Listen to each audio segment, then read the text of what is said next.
भेजिएगा। अस्सलाम वालेकुम। अच्छा, ये चैप्टर नंबर जो 7 के 2 टॉपिक आपने किए थे ना, स्टेडी स्टेट एरर जिसमें अभी फाइंड आउट किया, कुछ लोगों ने प्रेपरेशन की होगी, उनकी नज़र से ये फॉर्मूला गुजरा हुआ कि ई ऑफ इन्फिनिटी, यानी कि हम एरर फाइंड आउट करते हैं जब टाइम इन्फिनिटी को अप्रोच करो। तो यस अगर हम जब क्लोज लूप एक यूनिटी फीडबैक के साथ जब हम क्लोज लूप को सॉल्व कर रहे होते हैं और अगर हम स्टेप इनपुट डाल दें यू ऑफ टी, तो आपने देखा है कि ट्रांसफर फंक्शन इस टाइप का बन जाता है 1/1 plus limit S approaches to 0 G of S. और अगर रैंप इनपुट डाल दें तो जो फंक्शन है वो इक्वेशन 7.31 की तरफ बन जाता है। अगर पैराबोलिक इनपुट ले लें तो वो 1 limit S approaches to 0 S K G of S बन जाता है। फॉर्मूला यही है। अब स्टैटिक में क्या है कि उसने इन चीज़ों को डिफरेंट नाम दे दिए। फॉर एग्जांपल ये जो चीज़ है जी ऑफ एस वाली, इसको एक नाम दे दिया। नीचे ये जो limit S G of S के साथ वाली, इसको एक नाम दे दिया। और ये जो इस तरह की, अच्छा यार डिस्टर्बेंसेस नहीं क्रिएट करनी लेक्चर में ना किसी किस्म की।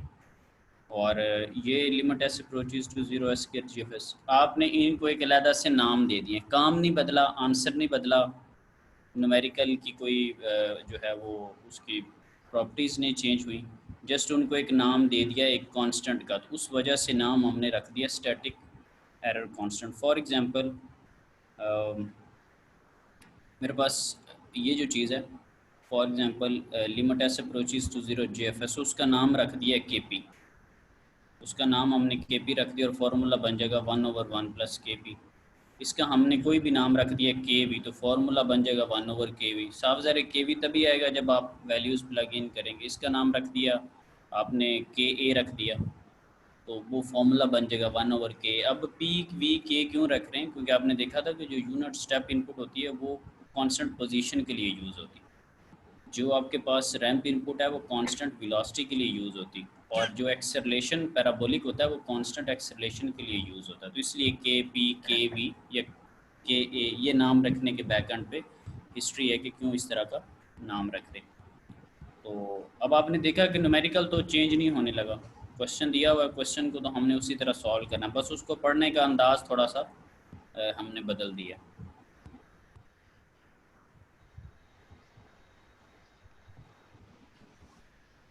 फॉर एग्जांपल हमारे पास एक ये क्वेश्चन दिया हुआ ना, अब इसके अंदर अगर देखें तो इसके अंदर नीचे डिनोमिनेटर में जी ऑफ एस के अंदर कोई पोल्स जो है ना वो ओरिजिन पे नहीं पड़ा हुआ।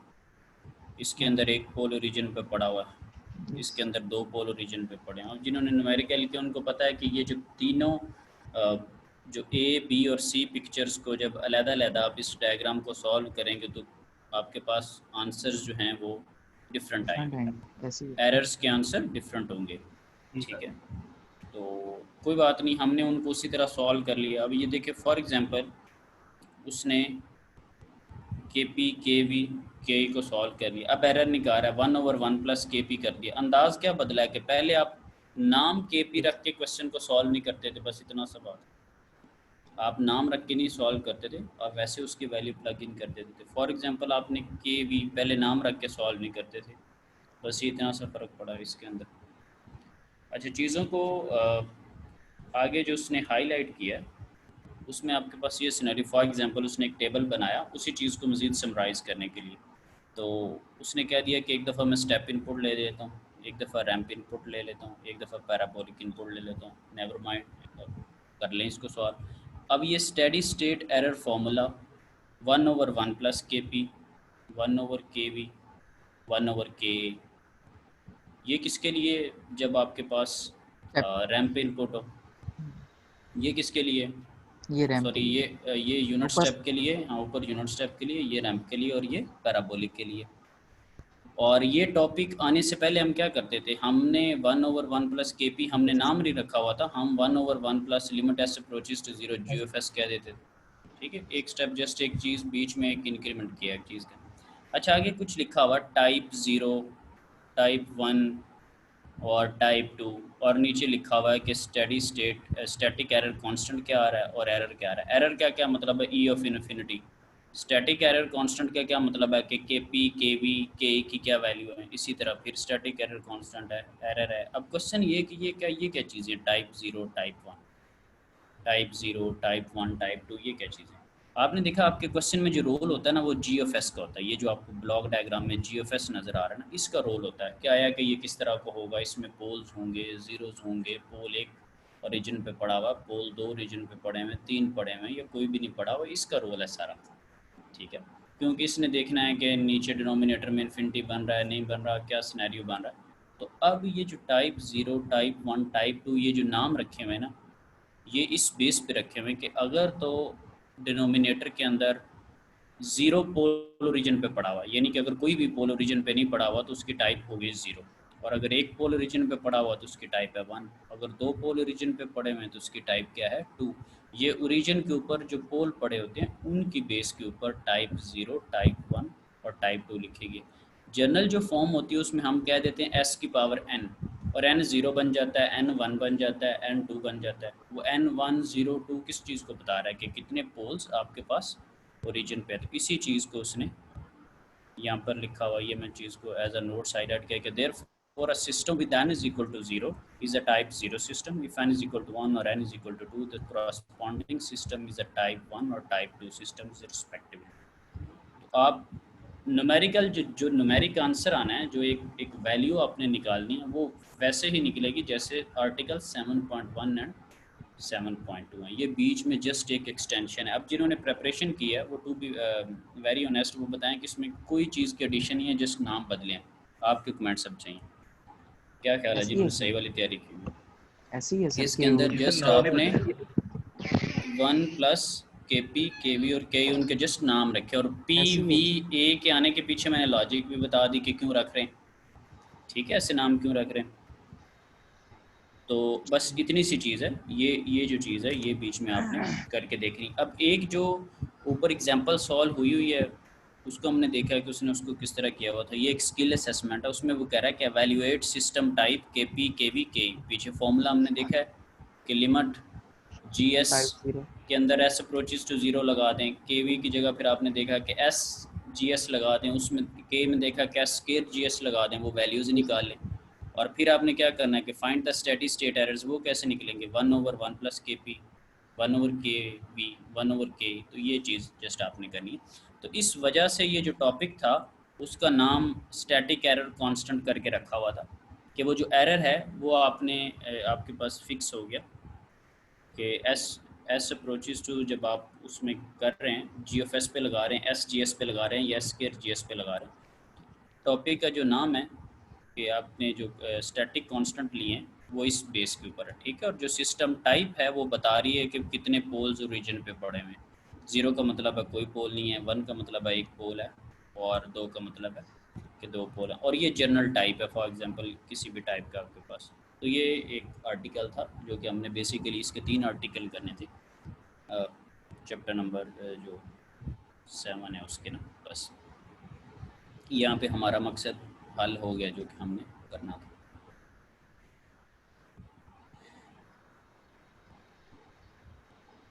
अच्छा, आपकी मोटिवेशन के लिए कि अक्सर स्टूडेंट ये होता है कि वीक कितने रहेंगे, फॉर एग्जांपल इधर ना क्विज लें उधर ना क्विज लें। अब यस्टरडे देयर वाज संडे, तो उसमें मैं खैर रोज़ा रख के सो गया। जब मुझे 8 बजे 7-8 बजे सुबह टाइम मेरी जब आँख खुली तो मुझे काफ़ी शदीद बुखार था। फिर मैंने अल्लाह ताला से थोड़ी दुआ की कि रोज़ा ज़रा अच्छा गुजर जाए, क्योंकि अगर से ज़्यादा डाउन होती है ये उस तरफ जाता है, फिर अगर ब्रेक वगैरह करना पड़ता है तो मैंने खैर अभी चैप्टर 8 को पहले देखा हुआ था, आज से कुछ साल डेढ़ पहले, बल्कि शायद 2 साल पहले। तो अभी डेफिनेट सी बात है उसको गो थ्रू करना, उसके अंदर कॉन्सेप्ट्स को इस तरह से करना कि स्टूडेंट को बता सकें। सो वो पूरा दिन मेरे माइंड में यही था। फिर मैं जाके कहीं ईशा के बाद थोड़ा इस काबिल हुआ कि मैं लेक्चर को थोड़ा देखूं। तो फिर अचानक से काफ़ी आंधी आई, लाइट चली गई। मैं मोबाइल की टॉर्च के ऊपर वो मतलब सारी चीज़ों को देख रहा था। अब कहानी करवानी हो या इस तरह की चीज़ें करनी हो तो एक बड़ी अच्छी सी ईमेल है कि मैं उस सिकनेस की डाल दूं, आपको डाल दूं, तो आप सारे पूछ भी रहे होंगे ग्रुप में, sir ji how are you, आप कैसे हैं, अल्लाह आपको सेहत दे वगैरह वगैरह है, स्माइली आ रही होंगी और एक लाइन एक मतलब। तो ये चीज़ें, अब एक बंदा मतलब सारी चीज़ें आपकी कोरोना में दौड़ बेटा नहीं लगी, टीचरों की लगी है। सही बात है सर, ठीक है मानते ना, हैं। जिस बंदे ने एक बाहर बैठ के चीज़ को हैंडल करना, फॉर एग्जांपल कोई बच्चा मेल का सर समझ नहीं आ रही तो सर उस पर क्या करे, थोड़ा बहुत एफर्ट कर सकते हैं। तो ज़्यादा मतलब उनका लगा। अब हम समझते हैं कि ये लेट से चैप्टर 8 है या आगे 9 जो डिज़ाइनिंग पे, ये चीज़ें थोड़ी सी इंपॉर्टेंट है, अगर आपको बता देंगे तो बेहतरी है उसके अंदर। अच्छा, ये जो अचानक क्लास के अंदर ही माइक ऑन करके हवा में सफ़र करने लग जाते हैं ना, ये जो फ्लाई मखलूक है, ये नेपाल वाले लोग, ये प्लीज़ माइक बंद किया करें। सर वो मैंने एक बात पूछनी थी।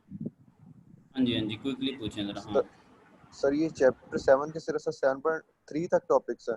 हाँ, कोई बात नहीं, अगर कोई तंग करे तो उसको मेरा नाम ले देना, ठीक। सर जी ठीक हो। हाँ जी। हाँ, अगर कोई कह रहा है कि ज़्यादा क्यों नहीं पढ़े तो उससे कहना कि सर से डिस्कस कर। Okay sir. हाँ जी। अच्छा, तो ये बच्चे चीज़ें ज़रूरी हैं। फॉर एग्जांपल मैं आपको यही कह दूं कि जी हमारा काम एंड हो गया, ये इस तरह से आप खुश हो जाएंगे। अब जो चीज़ें थोड़ा बहुत प्रैक्टिकली बच्चों को इस्तेमाल में आ सकती हैं, उनको बंदा करवा दे, उससे क्या हो रहा है।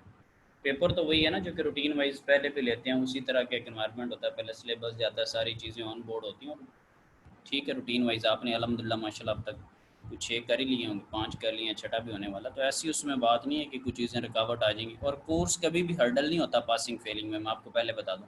अगर आपने किसी को फेल करना है तो दूसरे चैप्टर में से एक क्वेश्चन उठा के दे दें मैकेनिकल में से, उन्हें कहें कि चैप्टर नंबर 2 का सिलेबस है, बस वो करते रहें। तो कहीं अनसीन पकड़ के अजीबो गरीब किस्म का दे दें और वो बस बैठे रहें, तो उससे ग्रेडिंग कर लें आप। उसमें अगर पास फेल करना तो उसमें कर दें। तो ये बेसिकली स्टूडेंट की नज़र में शायद ये होता है कि कम सिलेबस होगा तो पास हो जाएंगे, ज़्यादा से नहीं, ये गलत बात है। अगर मोहब्बत है तो पास हो जाएंगे, ठीक है, ये चीज़ होती है। उसमें ये कि एफ़र्ट आपकी काम आ रही है, अगर आपने मेहनत उस पर की हुई है, कोर्स के साथ लगा हुआ है तो निकलेंगे, ऐसे नहीं है, ठीक है। तो इसमें कभी भी ये अप्रोच ना रख के चला करें कि ये क्या हो रहा है, वो क्या हो रहा है। टाइम है, उसको एफिशिएंटली यूटिलाइज़ कर लें, बेहतर रहेंगे। अच्छा जी, अच्छा, ये जो चैप्टर का नाम है ना, ये बेसिकली है कि रूट लोकस टेक्निक है, ठीक है। और मैं अगेन आपको कहता हूँ कि जब भी चैप्टर शुरू हो उसके स्टार्टिंग वाले 1-2 पेज पढ़ा करें, उसके अंदर मोटिवेशन होती है। और वो इतनी स्ट्रांग मोटिवेशन होती है, वो सिर्फ मोटिवेशन ही कि आपको मोटिवेट किया जा रहा है कि आप जस्ट ये पढ़ लें। वो बेसिकली समरी होती है पुराने चैप्टर्स की, कि उन चैप्टर्स में क्या पढ़ा, उन चैप्टर के अंदर कमी क्या रहेगी, या उस चैप्टर की ब्यूटी क्या थी और इस चैप्टर की क्या ब्यूटी है, ये उससे कैसे मुख्तलिफ होगा। तो उसमें समझे कि आपका सारा माइंड बन जाता है कि हम करने क्या लगे हैं, और चीज़ यही होती है, ठीक है। ये नहीं है कि न्यूमेरिकल एक सॉल्व करें। फॉर एग्जांपल मैं आपको एरर निकालना सिखा दूं और बताऊं ही ना कि स्टेडी स्टेट एरर का बेसिक मकसद क्या है, कि वो एक लाइन होती है, उसको मीट करना है, ये करना है, वो करना है, ये एनालिसिस क्या है, ऑब्जेक्टिव है, कितना फ़र्क रह रहा है डिज़ायर इनपुट से। अगर ये मैं पीछे तमहीद आपके ज़हन में ना बिठाई हो और आपको कहूँ कि आओ steady state error find out करते हैं, 1/1 + KP करते हैं, तो आपके लिए तो मैथ का एक क्वेश्चन है। तो विदाउट प्रैक्टिकल यूजेज जो है वो चीज़ें अधूरी होती हैं, ठीक है। तो हमेशा से 1-2 पेजेस पढ़ा करें। अच्छा, इस रूट लोकस टेक्निक में क्या है कि इसमें हमने ये देखना है कि जैसे जैसे हम गेन को वेरी करते हैं ना, रूट्स उसके कैसे कैसे लोकेट हो रहे हैं, रूट्स उसके कैसे कैसे मूव कर रहे हैं, ठीक है। तो उनको जब हम ग्राफिकली ड्रा कर देते हैं तो वो बता रहा होता है कि गेन कैसे कैसे आपके पास गेन चेंज हो रहा है और कैसे कैसे रूट्स उसके अकॉर्डिंगली चेंज हो रहे हैं। अब इसी चीज़ को अगर मैं एक्सटेंड करने के लिए, फॉर एग्जांपल, अच्छा, अब अगर आप ये चीज़ देखें, अब सबके सामने पिक्चर आ रही होगी, ये डायग्राम 8.1, इसमें देखिए, इसमें लिखा हुआ KGS, ये के कांस्टेंट है, गेन है, और नीचे एक फीडबैक। तो अगर ये क्लोज लूप ना होता, अगर इसकी फीडबैक ना होती, तो आपने सिंपल KGS को यूज़ कर लेना था, और ये जो के कांस्टेंट है इसने न्यूमेरिकली न्यूमिनेटर के साथ मल्टीप्लाई हो जाना था, इसने डिनोमिनेटर के साथ के ने मल्टीप्लाई नहीं होना था, या के इस पे रोल प्ले नहीं कर रहा होना था, या के जस्ट एक स्केलर था, इसने पोल्स के ऊपर कोई इफेक्ट नहीं कर रहा होना था। लेकिन जब आपने इसको फीडबैक में सॉल्व किया, तो फीडबैक का फॉर्मूला देखें, KGS/1 + KGS/H(f)। तो आप मुझे बताएं कि आप जब क्वेश्चन को सॉल्व करते हैं, फोर्थ जब चैप्टर करते हैं, तो उसमें पोल्स की आपको ज़रूरत पड़ी थी या नहीं पड़ी थी ट्रांजिएंट रिस्पॉन्स में। जी सर। और फिर आपने जब राउथ चैप्टर नंबर 6 किया स्टेबिलिटी का, तो उसमें भी आपको पोल्स की ज़रूरत पड़ी थी या नहीं पड़ी थी।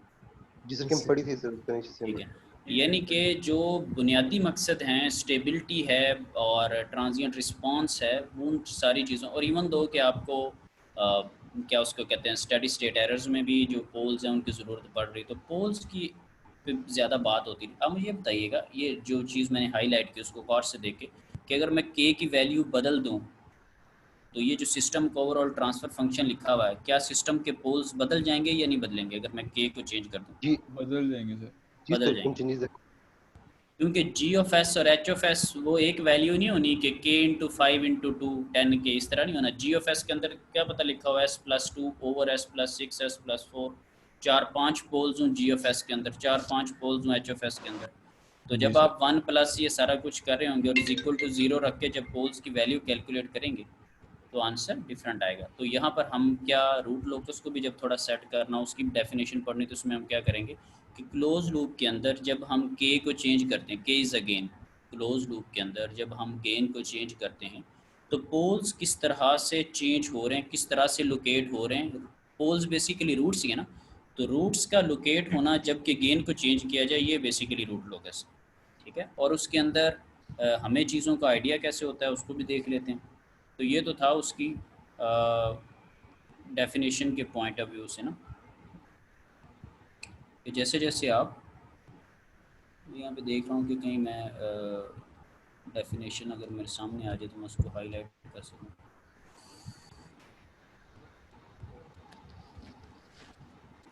तो क्लोज लूप के अंदर गेन्स को चेंज करना इस तरह से कि आपके पास कैसे कैसे पोल्स चेंज हो रहे हैं, तो वो जो चीज़ आपके सामने जो रूट की बन रही होगी, लोकस जो बन रहा होगा कि रूट्स कैसे कैसे चेंज हो रहे हैं, वो आपको रूट लोकस का बेसिकली आइडिया दे रहा होगा। फॉर एग्जांपल मैं थोड़ा सा आगे जाके फिर वापस आता हूँ, मैं चीज़ आपको दिखाता हूँ कि कहने से मुराद क्या है।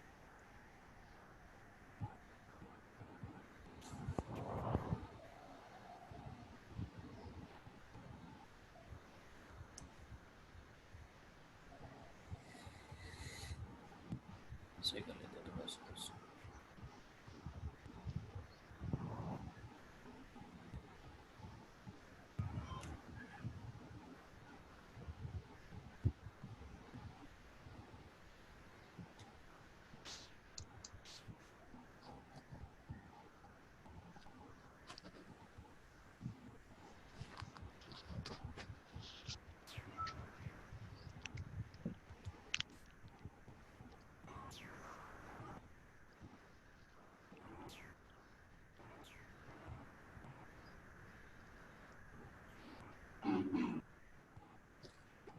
अब ये देखिएगा, फॉर एग्जांपल ये एक पिक्चर आपके सामने आ रही है ना, यहाँ पे ये दो पोल्स पड़े हुए, एक 0 पे, एक -1 पे, एक -2 पे, एक -4 पे, एक 0 पड़ी हुई -3 पे। तो अब ये देखें, ये दोनों पोल्स के दरमियान ये रूट लोकस जो स्टार्ट हुआ और जाते जाते इसने टच किया इमेजरी को।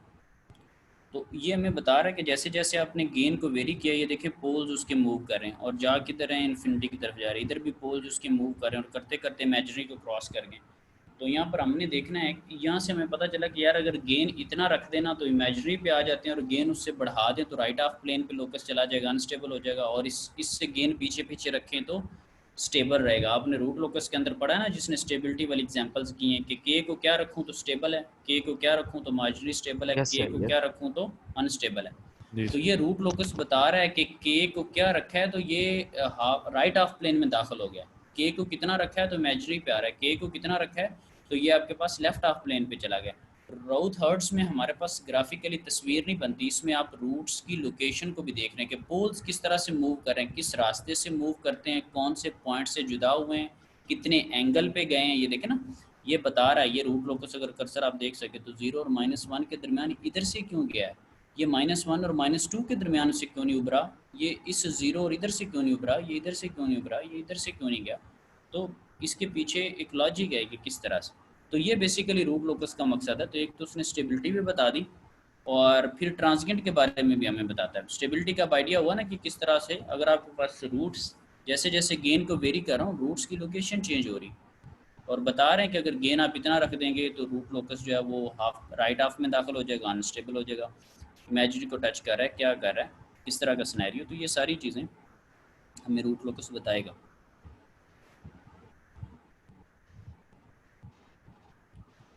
ये उसके डिफाइनिंग द रूट लोकस में लिखा हुआ है, it is this representation of the paths of the, अगले पे चला गया जरा, रिप्रेजेंटेशन है पाथ सेंस में।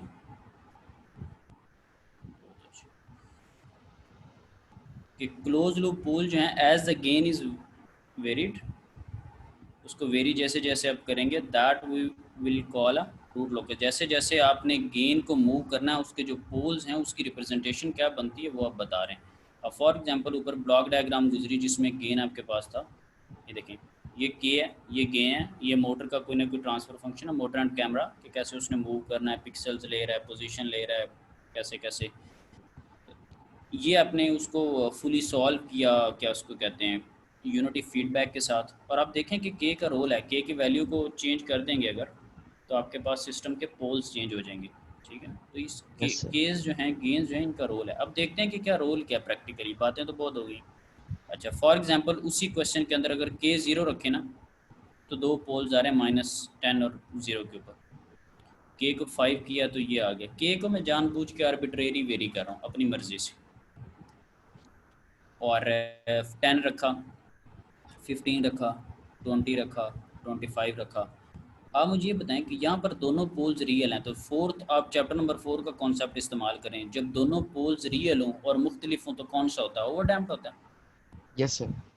Yes sir. ये 25 पे देखें कि दोनों सेम पोल आ गए हैं, 25 पे -5 same pole, critical dam, critical dam, माशाल्लाह बच्चे बड़े हो गए। 30 पे देखें कि ये कॉम्प्लेक्स में दाखिल हो गया, कॉम्प्लेक्स वाला कौन सा होता है, under dam sir. Under dam. Under dam करे भाई। अच्छा ये देखें कि ये, और अब इसने आपको बताया क्या है, बड़ी खूबसूरत बात बता दी कि भाई अगर के यहाँ से यहाँ रखेंगे तो ये ओवर डैम्ड है, इधर से इधर रखेंगे तो क्रिटिकल डैम्ड है, इधर से इधर रखेंगे तो अंडर डैम्ड है। ये बातें ना तो हमें चैप्टर नंबर खैर 6 ने तो बतानी भी नहीं थी, वो स्टेबिलिटी वाला था। ये बातें हमें चैप्टर नंबर 4 में इतनी खुल के सामने नहीं आई, ठीक है। तो ये हमें बता रहा है कि रूट्स किस किस तरह से, पोल्स कैसे कैसे मूव कर रहे हैं। तो देखिएगा ये पोल 0 से आया, -1 हुआ, -2, -3, -4, कैसे कैसे जैसे जैसे गेन बदल रहे हैं। ऊपर लिखा भी हुआ है गेन 0 पे ये है, 5 गेन पे ये पोल है, 10 गेन पे ये पोल है, 15 पे ये, 20 पे, 25 पे दोनों पोल मिल गए।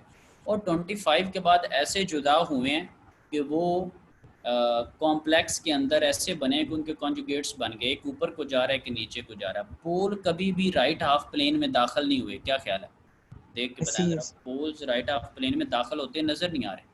तो प्यारे भाई इसका जब उसने रूट लोकस बनाया ना, इसका जब उसने रूट लोकस बनाया तो वो इस तरह से बच्चे बनाए, इस चीज़ को देखिएगा कि 0 से चीज़ चलती हुई आई, 0 से चलती हुई आई -5 तक, और -10 से पोल चलता हुआ आया -5 तक, और -5 के ऊपर जाने लग गया और -5 के नीचे आने लग गया।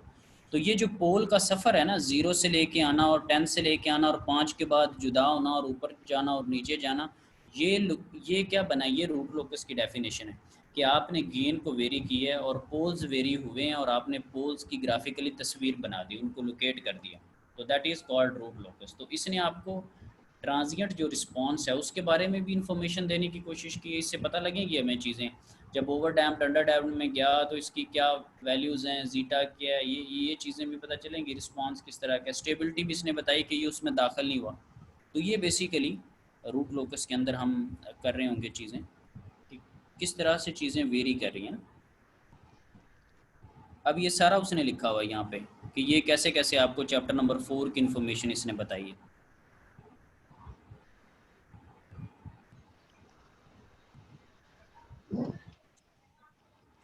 यहाँ पर एक स्टेबिलिटी के बारे में बात लिखी हुई थी, लेट मी फाइंड आउट, ताकि मैं एज ए नोट्स आप लोगों को दे सकूँ। यही जो मैंने बात की है कि राइट हाफ में चौंके दाखिल नहीं हुआ,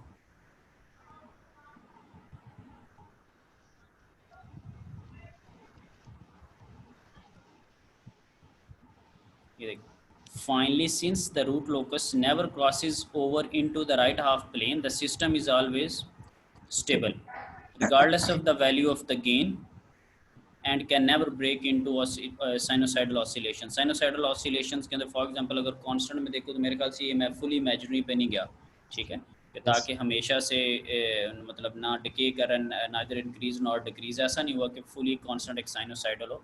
और आपने देखा कि गेन को आपने वेरी किया तो उसके पोल्स ने जो सफ़र तय किया ना, 0 से सफ़र तय करना और -10 से चलना और -5 पे आना और ऐसे जुदा होना कि ऊपर नीचे निकल जाना, ये राइट हाफ में भी दाखिल हो सकता है ना। देखिए जब एक चीज़ चल पड़ी है तो कहीं भी जा सकती है।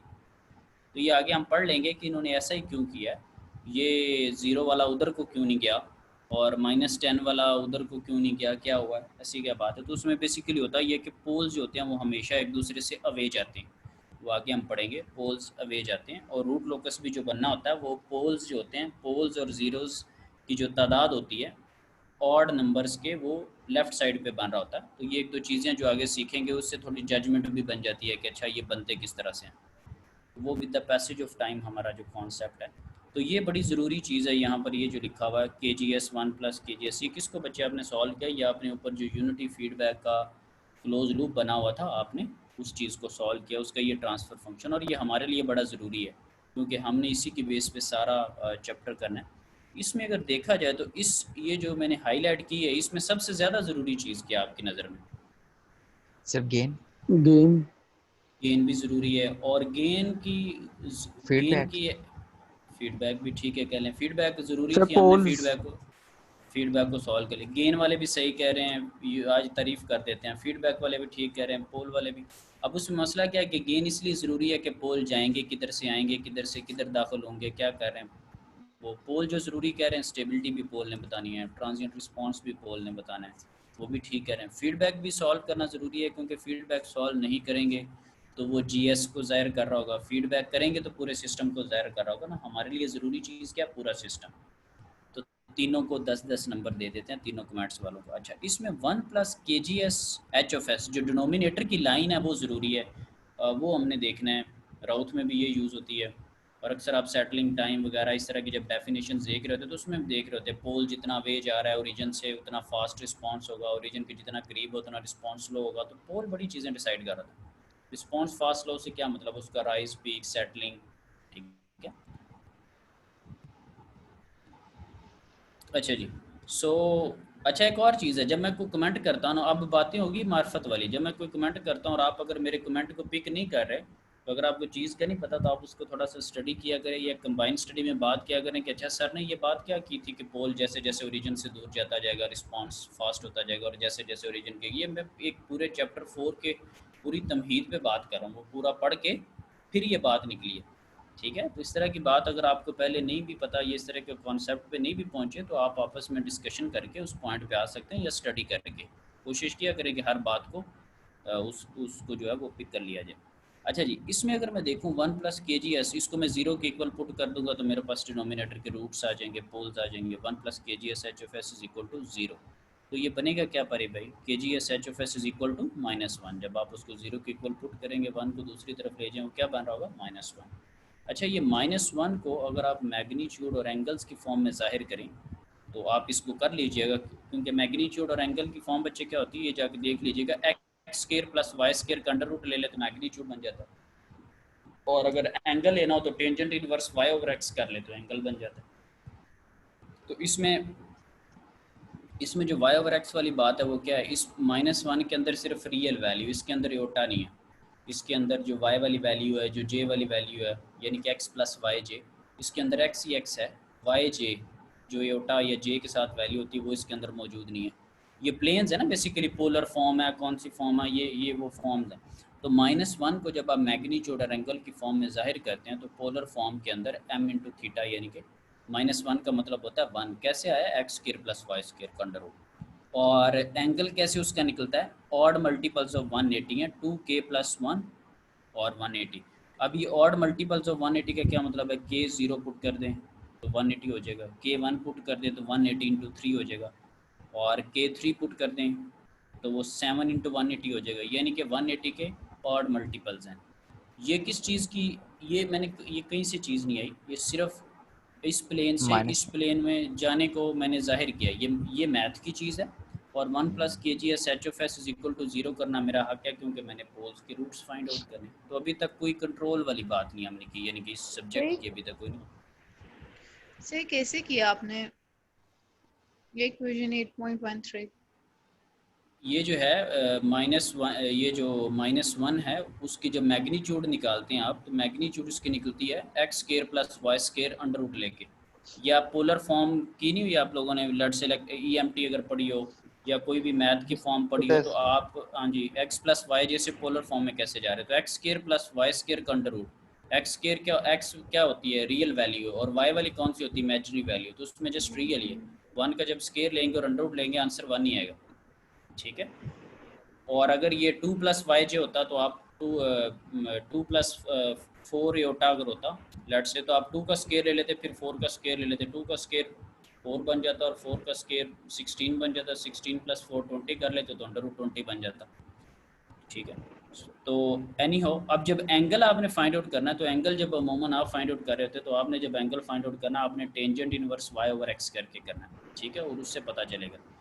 ये 1 स्टेप अहेड बात लिखी हुई है कि आपके पास -1 की मैग्नीट्यूड 1 होती है और जो एंगल निकलेगा वो ऑड मल्टीपल ऑफ 180 होगा, ठीक है। अब ऑड मल्टीपल ऑफ 180 का मतलब क्या है कि वो एंगल 180 भी हो सकता है, वो 3 इंटू 180 भी आ सकता है, वो 5 इंटू 180 भी आ सकता है, वो 7 इंटू 180 भी आ सकता है, इवन मल्टीपल नहीं होगा।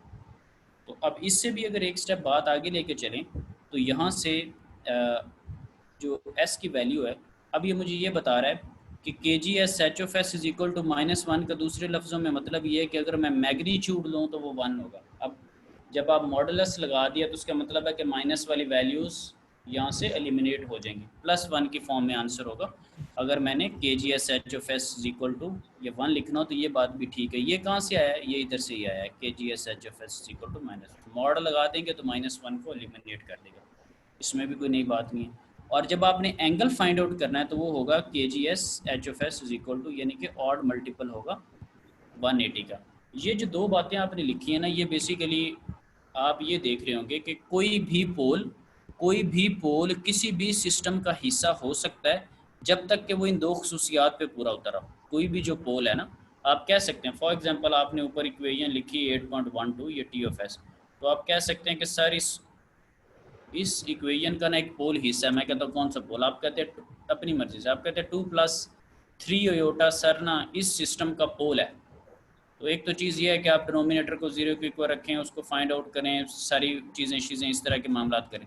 अब पोल देखने के लिए मुझे ये भी है कि 1 + KGS H of S is equal to, अगर 0 करूँ तो एक तो तरीका ये फाइंड आउट कर लो। दूसरा भी ये है कि अगर कोई भी पोल इन दो खसूसियात पे पूरा उतरता हो, गेन की वैल्यू जो मर्जी हो, regardless of the factor of the value of gain, साफ ज़ाहिर है उसकी भी कोई ना कोई ख़ास वैल्यू होगी। किसी ख़ास वैल्यू के ऊपर कोई भी जो पोल है वो इस सिस्टम का हिस्सा हो सकता है, और हिस्सा होने या ना होने का फ़ैसला क्या करेंगी? ये दो खसूसियात करेंगी। मैं मैग्नीट्यूड निकालूंगा, अगर मैग्नीट्यूड जो है वो माइनस मॉड लेके 1 के इक्वल आ जाए, या उसके जब मैं एंगल फाइंड आउट करूँ तो वो एंगल उसके ऑड मल्टीपल ऑफ 180 आ जाए। तो अब मैग्नीट्यूड कैसे निकालते हैं?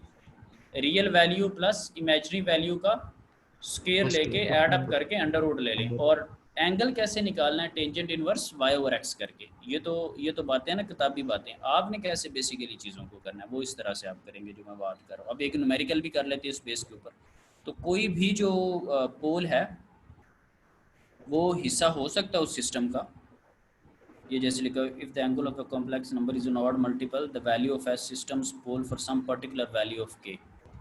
ठीक है, के की कोई भी वैल्यू हो सकती है, और के की जो मैंने कोई भी वैल्यू की बात की है वो भी हम फाइंड आउट कर लेंगे कि के की वैल्यूज़ बेसिकली कैसे फाइंड आउट करते हैं।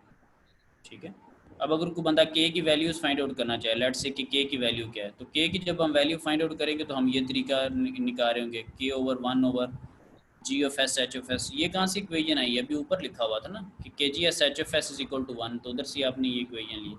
तो जो हमने पहले एक सादा बात की कि कोई भी जो पोल है, फिर रिपीट कर रहा हूँ, कोई भी पोल सिस्टम का हिस्सा हो सकता है अगर वो दो खसूसियात पे आ रहा हो, 1 वाली और 180 वाली। मैग्नीट्यूड 1 और एंगल उसका 180 का। फॉर एग्जांपल इसी चीज़ को आगे एक्सटेंड करके भी मैं देख लेता हूँ।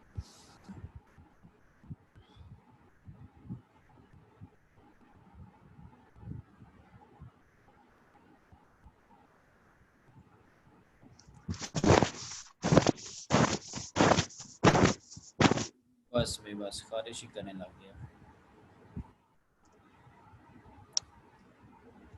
अच्छा जी,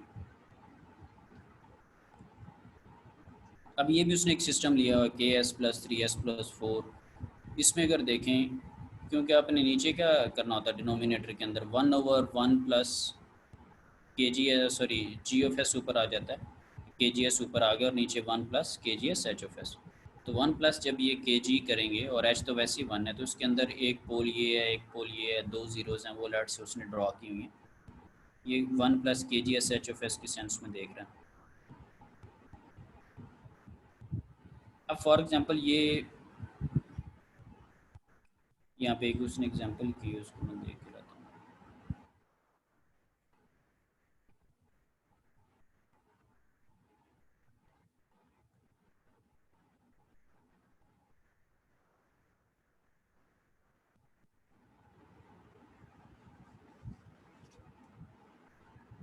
अब ये है कि आप बेसिकली ना फाइंड आउट कैसे करें एंगल्स वगैरह, ये इस तरह की चीज़ें कैसे करें।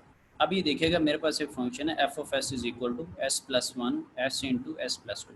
अच्छा, ये जो टॉपिक है ना, ये जो एग्जांपल मैं बी 8.1 करने लगा हूँ, ये आपका रूट लोकस से रिलेटेड नहीं है, लेकिन रूट लोकस के अंदर ये कॉन्सेप्ट यूज़ होते हैं। कैसे कॉन्सेप्ट्स के मैग्नीट्यूड कैसे फाइंड आउट करनी है और एंगल कैसे फाइंड आउट करनी है। तो इसलिए इसको एक अलहदा टॉपिक का नाम दिया गया, एक कॉम्प्लेक्स नंबर का नाम दिया गया, क्योंकि आपने एंगल्स फाइंड आउट करना है, मैग्नीट्यूड फाइंड आउट करनी है कॉम्प्लेक्स नंबर की, तो इसको थोड़ा मैथमेटिक्स का टच दिया गया और फिर इसको इस्तेमाल कर लिया गया। तो इसीलिए मैं आर्टिकल 8.3 से वापस इसलिए आया हूँ ताकि यहाँ पर वो जो मैथ के थोड़े से कॉन्सेप्ट्स हैं जो अभी फ़ायदा ने भी क्वेश्चन किया, वो चीज़ें ज़रा यहाँ पे क्लियर हो जाएंगी। फॉर एग्जांपल ये कोई फंक्शन है, कोई भी फंक्शन है, s+1 s+2, ऐसे फील हो रहा है कि एक उसके अंदर 0 है, -1 पे पड़ी हुई एक पोल पड़ा ओरिजिन पे और एक पोल पड़ा हुआ -2 पे, ऐसे ही पहले हुई -2 पे एक पड़ा हुआ है, एक 0 पड़ी हुई, एक इधर 0 पड़ी हुई, ये चीज़ें पड़ी हुई, ठीक है हमारे पास। और वो कहता है find F of S at point s is equal to -3+4। वो ये कह रहा है कि आप F of S find out करें। एफ ऑफ एस क्या है, ऑलरेडी एक फंक्शन दिया हुआ at a point s is equal to -3+4j। इसका मतलब ये है कि जहाँ जहाँ s है फॉर एग्जांपल, उधर उधर अगर आप -3+4j लगा दें तो फिर क्या हो, यानी कि ये एफ ऑफ एस लिखा हुआ ना। फॉर एग्जांपल आपको कोई बंदा कहता है F of x find out करो, मैं कहता हूँ एफ ऑफ 2 फाइंड आउट करें, उसका मतलब ये है कि एक्स की जगह 2 वैल्यू लग इन कर दो। तो उसने एस, ये जो पॉइंट है एस -3+4j, वो भी इधर लिख दिया, वो इधर डॉट लगा दिया, और डॉट इस तरह से लगाया है कि ये 4j भी बन रहा है और नीचे से अगर देखें तो ये -3 भी बन रहा है। कैसा पॉइंट लगा दिया। अब ये सारे उसने जो पॉइंट्स है उसके साथ मिलाए हुए हैं, ठीक है, सारे पॉइंट्स उसने उसके साथ मिलाए हुए हैं। हमने ये काम आगे कैसे करना है। फॉर एग्जांपल कोई बंदा ये कह देता है कि यार बताओ कि ये वाला जो पोल है फॉर एग्जांपल -3+4j, क्या वो इस सिस्टम का हिस्सा है या नहीं है। तो मैं क्या करूँगा कि मैं मैग्नीट्यूड्स और एंगल्स वगैरह को देखूँगा कि आया कि वो 1 और एंगल से 180 वाली कंडीशंस को फुलफ़िल करते हैं या नहीं करते। तो 1 और 180 टाइप की जो कंडीशंस है वो पहले करना सीख लें। फॉर एग्जांपल तो ये s+2 वाली लाइन है, ये s+1 वाली लाइन है और ये s वाली लाइन है। ये लाइंस कहाँ से आई हैं, इधर से आई हैं, उधर उधर आपने ड्रॉ कर दी। यहाँ पे आपने मिलाया, वो क्यों मिलाया, क्योंकि वो ये कह रहा है कि इनको फाइंड आउट करो इस पॉइंट के ऊपर, तो इसलिए सारे आपने अप्रोच कर दिए टुवर्ड्स दैट पॉइंट। अब जब मैग्नीट्यूड फाइंड आउट करें, for example the vector originating at the 0 at -1, तो इसमें अगर आप देखें तो 0 आपके पास है -1 के ऊपर, तो आप ये वाला जो पॉइंट है और -1, इनकी लेंथ फाइंड आउट कर लें। इनकी लेंथ फाइंड आउट करने का मतलब क्या है कि दोनों लेट से पॉइंट्स को आप आपस में एक दूसरे से माइनस कर लें। लेट से जैसे आप y2 - y1 करते हैं या x2 - x1 करते हैं या पॉइंट p2 - p1 करते हैं, दो पॉइंट्स को आपस में जब माइनस कर देंगे तो इसकी लेंथ आ जाएगी। क्या ख्याल है, ऐसी लेंथ लेते हैं ना, कोई दो पॉइंट्स, एक 5 पे पड़ा 10 पे पड़ा, वो दोनों को माइनस कर लो, उसकी लेंथ आ गई। अब कोई ये भी कह सकता है कि मैं लेंथ में क्यों इंटरेस्टेड हूँ, क्योंकि लेंथ में मैं इसलिए इंटरेस्टेड हूँ, उसमें x भी होगा और लेट से उसका जवाब आएगा x + yj, तो x + yj जब मेरे पास आंसर आ जाएगा, मैं इसकी मैग्नीट्यूड भी निकाल सकता हूँ, मैं इसके एंगल भी निकाल सकता हूँ। अब हम प्रैक्टिकली करने की कोशिश करते हैं। ये आपके पास -1 है, ठीक है, तो इसको ये वाला जो -3+4j है इससे सब्ट्रैक्ट कर दें, तो आपके पास चीज़ें जो बच रही होंगी -3 से -1 आप सब्ट्रैक्ट करते हैं या -1 से आप सब्ट्रैक्ट करते हैं दूसरे वाला पॉइंट, तो एक तो आपके पास 2 बन रहा होगा। डिपेंड करता है कि किस पॉइंट को ऊपर रख रहे हैं, किसको नीचे करें, या प्लस का -2 है या माइनस का 2 है, तो एक तो 2 बच रहा होगा और एक 4j बच रहा होगा। तो जब 2 और 4j आपके पास बच रहा है तो मैग्नीट्यूड आप कैसे निकालेंगे। मैग्नीट्यूड 2 का जब आप स्केयर लेंगे तो वो 4 हो जाएगा, और 4 का जब स्केयर लेंगे तो वो 16 हो जाएगा। 4 + 16 क्या हो जाएगा, 20, ठीक है। तो जब टेंजेंट इनवर्स y/x करेंगे तो टेंजेंट इनवर्स y/x में क्या, y है 4 और x आपके पास क्या होगा, x -3 और -1 को माइनस किया तो वो आपके पास 2 की फॉर्म में होगा। तो 4 ओवर जब आपने 2 करना है टेंजेंट इनवर्स y/x, तो मजीद वो क्या बन जाएगा, वो 2 बन जाएगा, टेंजेंट इनवर्स 2 बन जाएगा। तो उसको आप कैलकुलेट करके देख लें, ये उसका एंगल आ जाएगा। अब इसका एक और वे करने का बताता हूँ। कि आपने -1 के ऊपर फाइंड आउट करना है ना, और -1 क्या है, ये 0 है। तो एक और आसानी के लिए इसी बात को मज़ीद एक्सप्लेन दोबारा करने लगा हूँ किसी और तरह से। s+1, तो आप s की वैल्यू क्या है, -3 + 4j, वो ऊपर प्लग इन करें न्यूमिनेटर में सिर्फ। -3 + 4j + 1 क्या बन जाएगा, -2 + 4j। -3 + j 4 + 1 क्या बन जाएगा बच्चे, जितना हाईलाइट किया हुआ है सिर्फ उसकी बात हो रही, क्योंकि एक एक चीज़ की बात कर रहा हूँ, सारे सवाल की बात नहीं हो रही। तो s की वैल्यू प्लग इन करें, s+1 जो है वो बन जाएगा -3 + 4j + 1। 2 + 3 ठीक है, तो +1 -3 से कट के -2 रह जाएगा और 4j रह जाएगा। ये उससे भी आसान तरीका है फाइंड आउट करने का कि कैसे फाइंड आउट करना है। फॉर एग्जांपल s+2 में आप इंटरेस्टेड हैं, इस चीज़ में फॉर एग्जांपल आप इंटरेस्टेड हैं, ये इस चीज़ में इंटरेस्टेड है, the vector originating at the pole at -2। तो एक तो काम ये है कि आप इस पॉइंट का और ये -2 का फ़र्क निकाल लें, उसकी लेंथ फाइंड आउट कर लें, और फिर उस लेंथ की मैग्नीट्यूड और उस लेंथ का एंगल निकाल लें। एक वो चीज़ है, वो कि लेंथ कैसे निकलती है, ये वाला पॉइंट माइनस ये वाला पॉइंट। और दूसरी एक तर्ज और कर लेते हैं। फॉर एग्जांपल आप कह रहे हैं कि -2 के ऊपर क्या होगा, तो आप सिर्फ और सिर्फ s+2 वाली लाइन में s को पुट कर दें। जब s+2 वाली लाइन में आप s की वैल्यू पुट करेंगे तो वो है -3 + 4j, तो आपके पास आंसर बचेगा -1 + 4j, -1 + 4j। अब एक बन रहा है -1 + 4j, 1 का अब फार्मूला लगाएं, -1 + 4j पे फार्मूला लगाएं। ये वो लेंथ है जिसकी मैं बात करता हूँ, -1 + 4j की लेंथ आ जाएगी। 1 का स्केयर 1 और 4 का स्केयर 16, 16 + 1 17, मैग्नीट्यूड क्या है 17। और एंगल फाइंड आउट कर लें, एंगल क्या होगा 4/1, टेंजेंट इनवर्स 4/1। सर मुझे समझ नहीं आ रही। समझ नहीं आ रही, किस तरह से समझ आएगी? ये तो सिंपल मैथ की चीज़ें हैं ना कि आप s+1 में पुट करें ज़रा s की वैल्यू, तो क्या आंसर आएगा? तो s+1 सिर्फ में s की हाँ वैल्यू जी, पुट करनी है तो -2 + 4j। तो -+4j को पोलर में चेंज कर सकती हैं आप, मैग्नीट्यूड और एंगल निकाल सकती हैं इसका। Yes sir. कैसे निकालेंगे मैग्नीट्यूड? सर मैग्नीट्यूड होगा रियल का पार्ट का स्क्वायर प्लस इमेजिनरी का स्क्वायर लेके दोनों का अंडर रूट ले लेना है। ठीक है, तो आपके पास रियल का स्केयर क्या 2 था, रियल का स्केयर क्या हो जाएगा 4, 2 का 4 जब स्केयर लेंगी तो 4 हो जाएगा, और 4 का जब स्केयर लेंगी तो क्या हो जाएगा 16। 16। तो 4 और 16 को जब आप ऐड करेंगी तो जवाब क्या आएगा 20 यस √20। सर। तो ये जी √20 है, इसमें समझ ना आने वाली क्या बात थी। सही।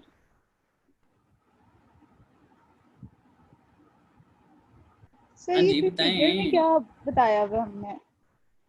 फिगर में भी यही बताया हुआ ना, अब यहाँ पर सारे इलम मिल गए ना, तो इलम आपकी नज़र में नहीं मिल रहे, मेरी नज़र में तो मिल गए। आप फिगर में ये कह रहे हैं कि आपने एक फंक्शन दिया हुआ किसी वेरिएबल की फॉर्म में, और अब आप उस फंक्शन की वैल्यू फाइंड आउट कर रहे हैं किसी एक स्पेसिफिक पॉइंट के ऊपर। फॉर एग्जांपल आप कहते हैं कि f(x) = x² + 2x + 1, तो मैं कहता हूँ कि f(2) क्या होगा, तो आप x की जगह 2 पुट कर देते हैं। तो यही ये चीज़ है। सर ये लोकस खैर टेक्निक है। नहीं, ये लोकस नहीं है। मैंने स्टार्ट करने से बच्चे पहले आपको एक चीज़ बताई थी कि ये रूट लोकस नहीं है। ये आपके पास एक कॉन्सेप्ट है जो कि आपने वहाँ पे यूटिलाइज़ करना। आप यहाँ पे मुझे ये बताएं कि आप क्या मैग्नीट्यूड और एंगल निकालने के काबिल हो गई हैं या नहीं हुई? सर हो गए हो। हाँ, बस इतना से काम था।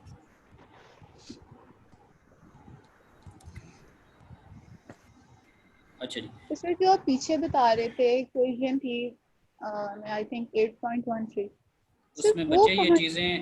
ये चीज़ें हेल्प आउट करेंगी ना। आपको अगर मैग्नीट्यूड और एंगल निकालना नहीं आता तो आप उन इक्वेशंस को क्या इस्तेमाल कर सकेंगे? नहीं सर। हाँ, तो ये उसकी मदद के लिए चीज़ें। सर भी हमने तो जब उनको आगे यूज करना है इस इक्वेशन को। करना है ना बच्चे, मैं तो एक आप पहले ये चीज़ देखा करें कि जब भी मैं कोई बात, कोई टॉपिक या कोई एग्जांपल शुरू करने लगता हूँ उससे पहले 1-2 मिनट की बात बताता हूँ कि इसने इस्तेमाल कहाँ होना है, तो वहाँ पर थोड़ा ओपन माइंड किया करें कि मैंने कहा था कि ये हेल्पिंग कॉन्सेप्ट है, ये प्योर कॉन्सेप्ट नहीं है, ये हेल्पिंग कॉन्सेप्ट है। ये आपकी मैग्नीट्यूड और एंगल फाइंड आउट करने में हेल्प आउट करेगा, ये मैथ का कॉन्सेप्ट है। ठीक है, तो आप यहाँ पर क्या सीख रही हैं, सिर्फ एंगल और मैग्नीट्यूड निकालना कि एंगल और मैग्नीट्यूड कैसे निकालते हैं। ठीक है, तो ये जस्ट ओके आपने सर। यहाँ पर ये चीज़ सीखी। तो अब अगर आपको इसको मैग्नीट्यूड और एंगल की फॉर्म में इस चीज़ को जाहिर करना है तो उसमें आपने उसका फॉर्मूला आपने ऊपर लिख दिया। अब ये किसकी मैग्नीट्यूड है, √20, ये 0 की मैग्नीट्यूड है जैसे ये, और ये 5 और 17 किसकी मैग्नीट्यूड है, ये पोल्स की मैग्नीट्यूड है। ये पोल्स आया था 5 पे, उसकी मैग्नीट्यूड है, और ये पोल्स की मैग्नीट्यूड है √17 के ऊपर। तो आपने क्या किया कि जीरोज़ की मैग्नीट्यूड ओवर पोल्स की मैग्नीट्यूड, और ट्रांसफर फंक्शन भी ऐसे लिखा होता है जीरोज़ ओवर पोल। तो ये तो एक ये तरीका हो गया ना कि मैग्नीट्यूड को ऐसे क्यों लिखा है, ये भी बात ज़ाहिर होगी कि ऊपर जीरोज़ की मैग्नीट्यूड और नीचे पोल्स की मैग्नीट्यूड। और ये एंगल्स हैं। अब एंगल को निकालने का क्या तरीका होता है, चूँकि 3 एंगल्स हैं तो एंगल्स को निकालने का क्या तरीका है, एंगल्स को निकालने का यानी कि एंगल्स का एक एंगल, क्योंकि आपके पास 3 एंगल है, एक जीरो का एंगल निकला है, 2 डिफरेंट पोल्स से 2 एंगल उनके निकले हैं, एक एंगल करके टोटल 2 एंगल। सो एंगल निकालने का ये तरीका होता है कि angle of the zeros minus angle of the poles, angles of the zeros minus angles of the poles. तो 116 में से आपने 126 और 104 जो है उसको माइनस कर दिया 104, तो ये आपके पास नेट आंसर आया मैग्नीट्यूड और एंगल। अब यहाँ पर आपने एक तरीका सीखा है कि ये मैग्नीट्यूड है और ये वाला एंगल है। अब ये वाला कॉन्सेप्ट आपकी वहाँ पर हेल्प करेगा कि लेट से आपने मैग्नीट्यूड कैसे निकालना है, ये एंगल कैसे निकालना है। क्योंकि मैग्नीट्यूड और एंगल निकालना आता होगा तो आप बच्चे देखेंगे ना कि ये 1 के बराबर आ रहा है, ये ऑड मल्टीपल ऑफ 180 आया या नहीं आया। फॉर एग्जांपल यहाँ पर एक आंसर था कि ये 114, इसका भी रूट लोकस से कोई ताल्लुक नहीं। फॉर एग्जांपल आप एंगल निकाल रहे थे तो एंगल आ जाता है 114, तो अब सब बच्चों को पता है कि यार ये ऑड मल्टीपल ऑफ 180 नहीं है, वो वाला जो पॉइंट है वो रूट लोकस पे लाए नहीं करता। तो ये हेल्पिंग कॉन्सेप्ट था कि यहाँ पर आप सीख सकें कि मैग्नीट्यूड या एंगल्स निकलते कैसे, ठीक है। तो अगर इसको भी पढ़ें तो ये सारा मैथ का कॉन्सेप्ट है, find of F S at a point S is equal to 0। इसमें टर्मिनोलॉजीज कंट्रोल की हैं, इसका बाकी कंट्रोल से कोई ताल्लुक नहीं। अगर मैं इस पूरे क्वेश्चन की जगह एस की जगह एक्स पुट कर दूँ तो कोई बंदा कहेगा ये कंट्रोल का क्वेश्चन है, F of X is equal to X plus, ये तो मैथ है सिंपल। Yes sir. जी, तो इसके अंदर कोई भी अभी प्योरली कोई इसमें इसकी हेडिंग भी अगर ये देखें, evaluation of a complex function via vectors, कोई भी इसमें कोई भी ऐसी चीज़ नहीं है जो कि कंट्रोल से। हाँ ये है कि हम एस प्लेन को यूज़ करें, और एस प्लेन हमारी नज़र में कॉम्प्लेक्स होती है, उसमें रियल वैल्यू भी हो सकती है, उसमें इमेजिनरी वैल्यू, तो हमने उसको जस्ट इस्तेमाल करना सीखा। फिर जब ये काम आप कर लेंगी तो यहाँ पर अब जिस बच्चे को नहीं पता वो सिंपल ये समझे कि ये आपके पास -7 + j9 फॉर एग्जांपल ये कोई भी नंबर है, तो आप पहले इंटरनेट पे जाएं और देखें कि इसको पोलर फॉर्म में कैसे चेंज करना है।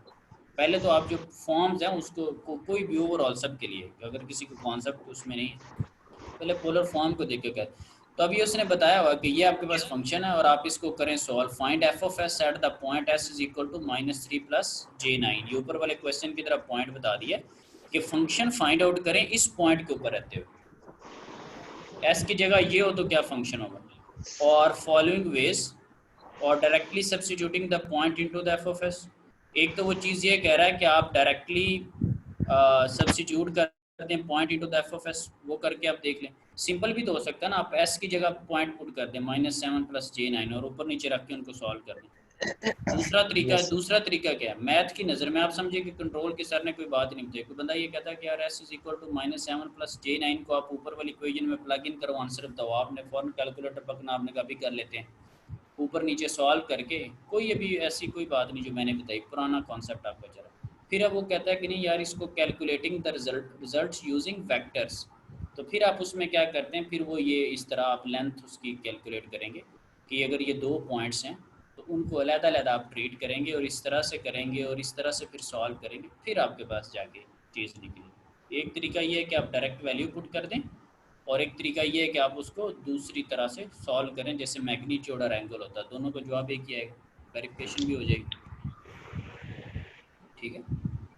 अगर किसी ने मैट लैब में करना हो तो ये भी चीज़ गिवन है।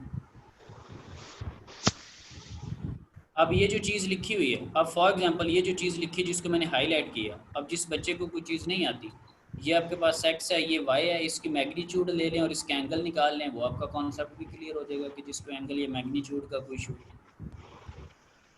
अब रूट लोकस पे वापस जाते हैं, जो जहाँ से बात हमने छोड़ी थी कि अगर हमें किसी का एंगल्स वगैरह फाइंड आउट करना पड़ जाए या कोई ऐसी चीज़ करनी पड़ जाए।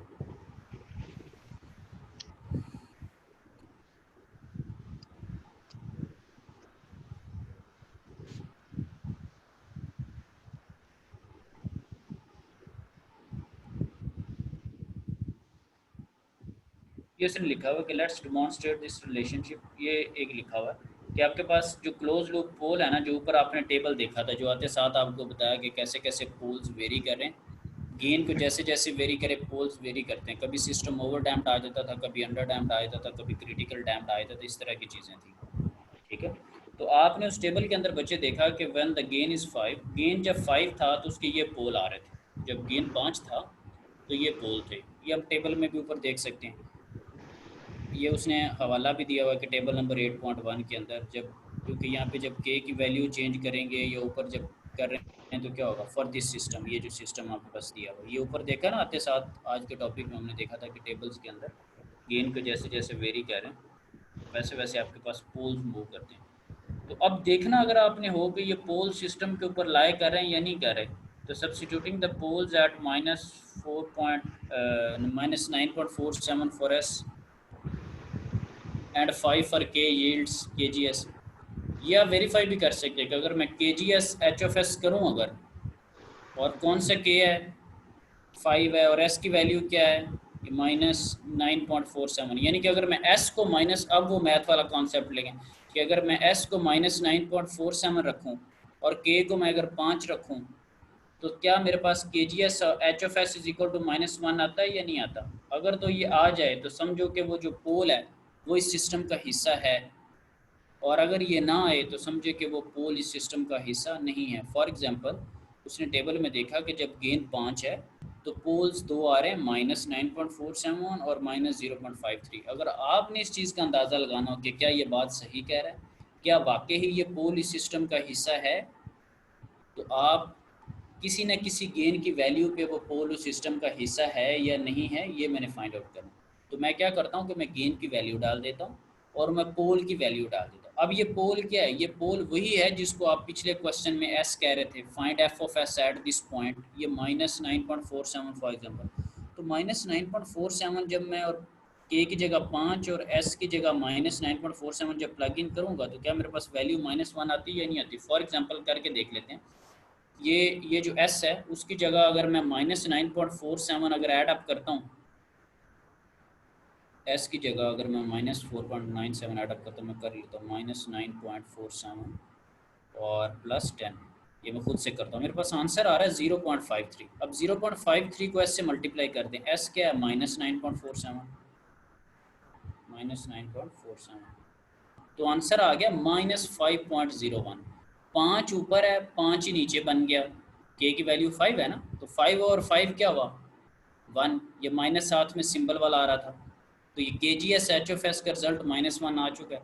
तो इससे मुझे ये पता चल चुका है कि ये पोल जो है वो वाकई ही इस सिस्टम का हिस्सा है, ये पोल जो है वो इस सिस्टम का हिस्सा है।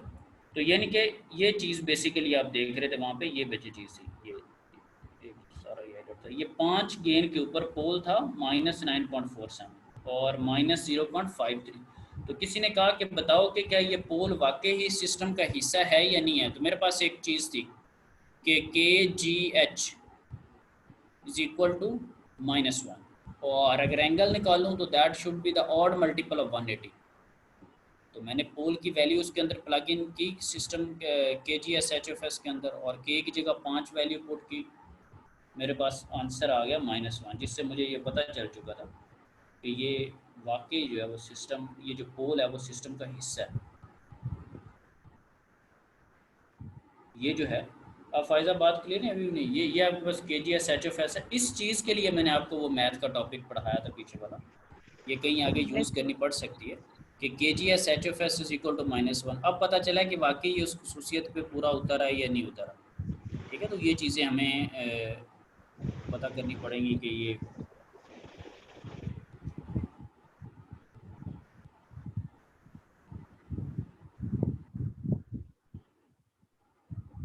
अब फॉर एग्जांपल उसके पास एक पॉइंट था, ये देखें उसी तरह की जैसे पीछे मैथ की एग्जांपल थी -1 -2 -3 -4 ना, ये 1 0 है और 3 पोल्स हैं ना। तो ये देखें कि ये आपके पास ये एक चीज़ उसने बनाई हुई है -1 -2 -3 -4 ना, ये भी एक उसने बनाया हुआ है इस सिस्टम के अकॉर्डिंगली। उसी सिस्टम को आगे उसने ड्रॉ किया, -4 -3 2 जीरोज़ हैं और -2 -1 2 पोल हैं। पीछे वाले क्वेश्चन में।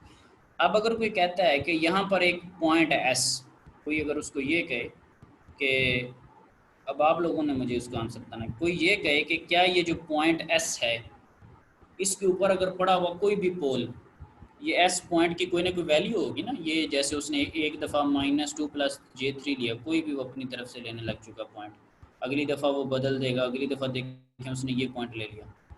अब अगर कोई बंदा क्वेश्चन करता है कि इस पॉइंट पे पड़ा हुआ कोई भी पॉइंट क्या इस सिस्टम का पोल है या नहीं है, तो आप कैसे फाइंड आउट करेंगे कि इधर पड़ा हुआ, ये इस पॉइंट पे पड़ा हुआ कोई भी जो एस पॉइंट है, क्या वो इस सिस्टम का हिस्सा है या नहीं है, क्या वो इस सिस्टम का पोल है या नहीं है, तो आप कैसे फाइंड आउट करके बताएंगे कि वो इस सिस्टम का पोल है या नहीं है? बच्चों से पूछना क्लास से। तो पहले मैग्नीट्यूड फाइंड करेंगे, ठीक है, एंगल। मैग्नीट्यूड फाइंड आउट कर लिया, एंगल फाइंड। अब आप देखना उनमें क्या चाहते हैं कि आया कि उसकी मैग्नीट्यूड -1 के इक्वल है, या उसका जो एंगल है वो ऑड मल्टीपल ऑफ 180 है या नहीं है।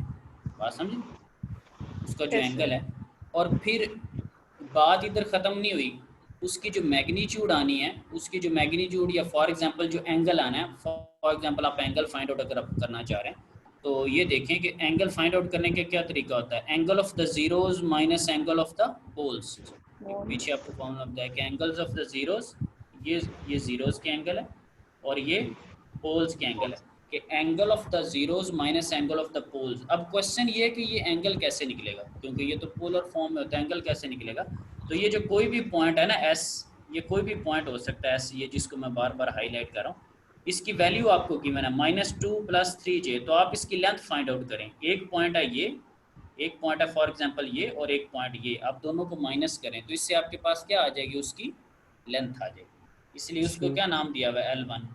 अगर इस पॉइंट से ये पॉइंट फाइंड आउट करें, उसकी लेंथ क्या है, L2, इसकी लेंथ L3, इसकी लेंथ L4। इनके आंसर्स किस फॉर्म में आएंगे, इनके आंसर कॉम्प्लेक्स की फॉर्म में आएंगे, फॉर एग्जांपल x + yj। अब इसका एंगल निकलेगा, x + yj का एंगल निकलेगा, साफ जाहिर है ना कि ये क्या एंगल बना रहा है और ये क्या एंगल बना रहा है और ये क्या एंगल बना रहा है। लेंथ बच्ची होगी, ये लाइन की लेंथ होगी तो उसका एंगल निकलेगा ना। लेंथ कैसे क्या मुराद है, x + yj, और एंगल कैसे निकलेगा, टेंजेंट इनवर्स y/x। ठीक है बात सर। समझ रहे, टेंजेंट इनवर्स y/x, ठीक है। अब फॉर एग्जांपल किसी एक को अगर ये 2 वाले को देखें, -2 वाले को, तो -2 + 3j, इसका इसके साथ अगर डिफरेंस लें तो -2 -2 से कैंसिल आउट हो जाएगा, आपके पास आंसर बचेगा, लेट से इमेजिनरी का आंसर है 3 और रियल की फॉर्म में आंसर होगा 0, यानी कि 0 + 3j फॉर एग्जांपल। तो अब जब आप इसका टेंजेंट इनवर्स y/x करेंगी, तो टेंजेंट इनवर्स y/x जब आपने किया, y के अंदर कोई ना कोई वैल्यू है और x की जगह क्या है, 0 है। 0 समथिंग डिवाइडेड बाय 0 क्या होता है, इन्फिनिटी। तो टेंजेंट इनवर्स इन्फिनिटी क्या होगा, 45 वो 90। नहीं 90 होता है, 45 पे 1 वैल्यू होती है, टेंजेंट 45 की वैल्यू 1 होती है। अब ये टेंजेंट इनवर्स 0 का, टेंजेंट इनवर्स इन्फिनिटी का मतलब है 90, क्योंकि टेंजेंट 90 के ऊपर वो इन्फिनिटी होता है, और टेंजेंट इनवर्स इन्फिनिटी क्या होगा, 90। किसी ने अगर देखना हो, किसी को नाम पता हो, तो टेंजेंट ऑफ 90 करें, आपके पास मैथ एरर आ जाएगा। टेंजेंट ऑफ 90 करेंगे, मैथ एरर आ जाएगा, मसला क्या है कि इन्फिनिटी है। तो जब टेंजेंट इनवर्स इन्फिनिटी करेंगे, थीटा क्या निकलेगा, 90। तो इधर देखिए थीटा क्या आया हुआ, हाईलाइट कर दिया मैंने, ठीक है सर। थीटा क्या है, 90, क्योंकि ये 90 सबसे आसान था ना, इसमें मुझे कैलकुलेटर नहीं इस्तेमाल करना, ये मैंने बातों में कैलकुलेट कर लिया, बाकी मुझे कैलकुलेटर पे ज़रा टिक मार्क करके करने पड़े, ठीक है।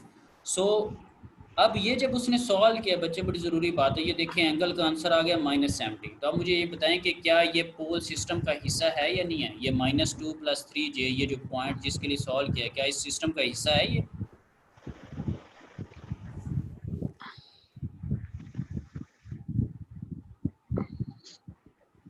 भाई आप लोगों से पूछ रहा हूँ, क्या ये सिस्टम का हिस्सा है, उर्दू समझ आती है बच्चों को। शायद नहीं है सर। शायद वाली क्या बात है, ये ऑड मल्टीपल ऑफ 180 नहीं है, किसी को नहीं पता कि 70 180 के मल्टीपल नहीं है। नहीं है सर। नहीं है तो ये उसका हिस्सा भी नहीं है, उसने लिखा हुआ है। सर फिर जो हाँ जी 180 के मल्टीपल्स होंगे वही वाले इसका हिस्सा होंगे सिस्टम का। बिल्कुल, ऑड मल्टीपल ऑफ 180। तो ये जो अभी बात की है ना, इसमें अभी एज सच रूट लोकस, ये रूट लोकस एज सच अभी स्टार्ट नहीं हुआ। ये रूट लोकस के कुछ बुनियादी चीज़ें थी जो अभी हमने सारी डिस्कस की, ठीक है। आगे हम उसको ज़रा in a very quick way discuss कर लेंगे। और आज जो चीज़ें हैं ना कि कोई बच्चा पोल्स, कोई बच्चा मैग्नीट्यूड पे अटका हुआ है, कोई बच्चा एंगल पे अटका हुआ है, ये ईमानदारी से देख लीजिएगा कि ये फर्स्ट ईयर सेकंड ईयर में भी आपने फाइंड आउट की हुई हैं। इक्वेशंस का चैप्टर था कि लेंथ कैसे कैलकुलेट करते हैं, 2 पॉइंट्स को माइनस करके, जिसमें स्लोप्स और y2 माइनस y1 और एंगल्स 9वीं 10वीं से ये आप फाइंड आउट कर रहे हैं, पोलर्स और ये सारे प्लेन्स आप डिस्कस कर रहे हैं, ठीक है, वो तो कोऑर्डिनेट्स आता है वगैरह। फाइंड करना। नहीं, मैं बच्चे आना वो वाले सही नहीं आते, वो किसी मीठे से माहौल में आपने पढ़े हुए, ये तीखे माहौल में आने चाहिए। मसला ये होता है कि जब नॉलेज आ जाए तो उसको हमने इम्प्लीमेंट करना है, अप्लाई द नॉलेज, ठीक है, हमने अपने नॉलेज को अप्लाई करना है। तो वो जो नॉलेज पहले लिया हुआ है, अगर उसको अप्लाई करना अगर हम सीख लें तो फिर वो नॉलेज है ना। ये तो बुनियादी सी चीज़ थी, ये मैथ वाली, मैं तो इसमें कुछ समझ नहीं रहा था, मेरा सारा टाइम इधर लग गया, ठीक है। तो ये तो बड़ी फिंगर टिप्स पे चीज़ें होनी चाहिए थी आप लोगों की।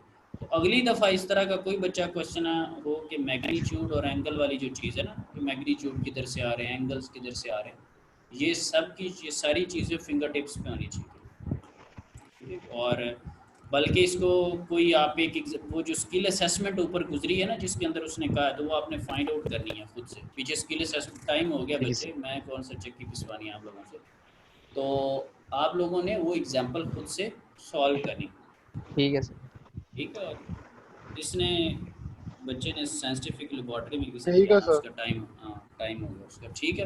अगली दफ़ा इंशाल्लाह मिलते हैं। और क्विज़ जो है वो 5 बजे के करीब आपसे कंडक्ट करते हैं,